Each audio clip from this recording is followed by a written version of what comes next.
اگر ایک خواب کنویں کی تاریکی سے شروع ہو اور بادشاہت کی روشنی تک پہنچ جائے تو سمجھ لو یہ اللہ کی تدبیر ہے۔ یہ کہانی ہے صبر کی، یہ کہانی ہے آزمائش کی، اور یہ کہانی ہے اس وعدے کی جو اللہ اپنے سچے بندوں سے کرتا ہے۔ کنہان کی خاموش وادیوں میں حضرت یعقوب علیہ السلام کا گھر آباد تھا۔ ان کے کئی بیٹے تھے، مگر حضرت یوسف کا مقام الگ تھا۔ ان کے چہرے پر نور تھا، کردار میں نرمی تھی اور دل میں پاکیزگی۔ ایک رات آسمان غیر معمولی طور پر روشن تھا۔ حضرت یوسف نے ایک عجیب خواب دیکھا۔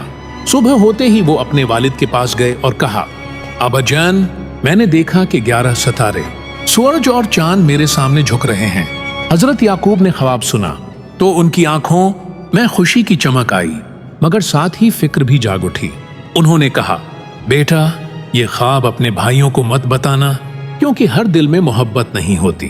وقت گزرتا گیا، مگر بھائیوں کے دلوں میں حسد بڑھنے لگا۔ وہ محسوس کرتے تھے کہ یوسف کو زیادہ محبت ملتی ہے۔ یہی حسد ایک دن سازش میں بدل گیا۔ ایک دن انہوں نے حضرت یعقوب سے اجازت لی کہ یوسف کو اپنے ساتھ لے جائیں۔ صحرا کی خاموشی میں وہ ایک کنویں کے پاس پہنچے۔ پھر اچانک انہوں نے یوسف کو دھوکے سے کنویں میں پھینک دیا۔ کنواں تاریک تھا، مگر یوسف کا دل اللہ پر یقین سے روشن تھا۔ وہ جانتے تھے کہ یہ انجام نہیں، بلکہ ایک نئے سفر کی شروعات ہے۔ کچھ دیر بعد ایک قافلہ وہاں سے گزرا۔ انہوں نے رسی نیچے ڈالی اور یوسف کو نکال لیا۔ یوں وہ غلام بن کر مصر لے جائے گئے۔ مصر ایک عظیم سلطنت تھی، اونچے محل، سنہری ستون اور شاہانہ زندگی۔ وہاں عزیز مصر نے یوسف کو اپنے گھر میں جگہ دی۔ وقت گزرتا گیا اور یوسف جوان ہو گئے۔ ان کی خوبصورتی اور اخلاق ہر کسی کو متاثر کرتے تھے، مگر اسی محل میں ایک بڑی آزمائش ان کا انتظار کر رہی تھی۔ جب گناہ کا دروازہ کھلا، انہوں نے اللہ کی پناہ مانگی اور خود کو بچایا، لیکن جھوٹا الزام لگا اور انہیں قید کر دیا گیا۔ قید خانہ تاریک تھا، پتھر کی دیواریں، لمبی راتیں، مگر یوسف کا دل مطمئن تھا۔ وہاں 2 قیدیوں نے خواب دیکھا اور تعبیر پوچھنے آئے۔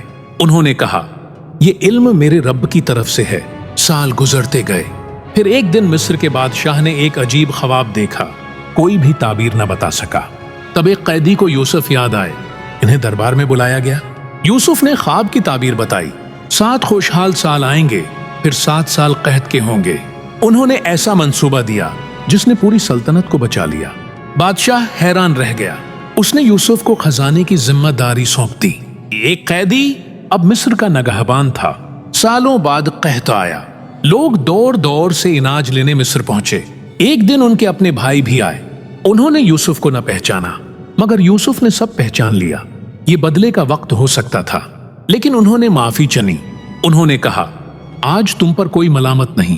یہ الفاظ صرف معافی نہیں تھے، یہ عظمت کی علامت تھے۔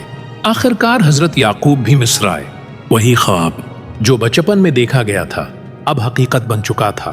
یہ داستان ہمیں سکھاتی ہے کہ کنواں ہو یا قید خانہ، اگر دل اللہ سے جڑا ہو تو ہر آزمائش عزت میں بدل جاتی ہے۔ حضرت یوسف کی زندگی یہ پیغام دیتی ہے کہ صبر کبھی ضائع نہیں جاتا، اور اللہ کی حکمت انسان کی سوچ سے کہیں زیادہ گہری ہوتی ہے۔ جب بھائیوں نے دھوکہ دیا، اللہ نے راستہ بنایا۔ جب دنیا نے قید دی، اللہ نے عزت دی، اور جب وقت آیا تو خواب حقیقت بن گیا۔ یہی حضرت یوسف کی زندگی کا خلاصہ ہے، صبر، ایمان اور اللہ پر مکمل بھروسہ۔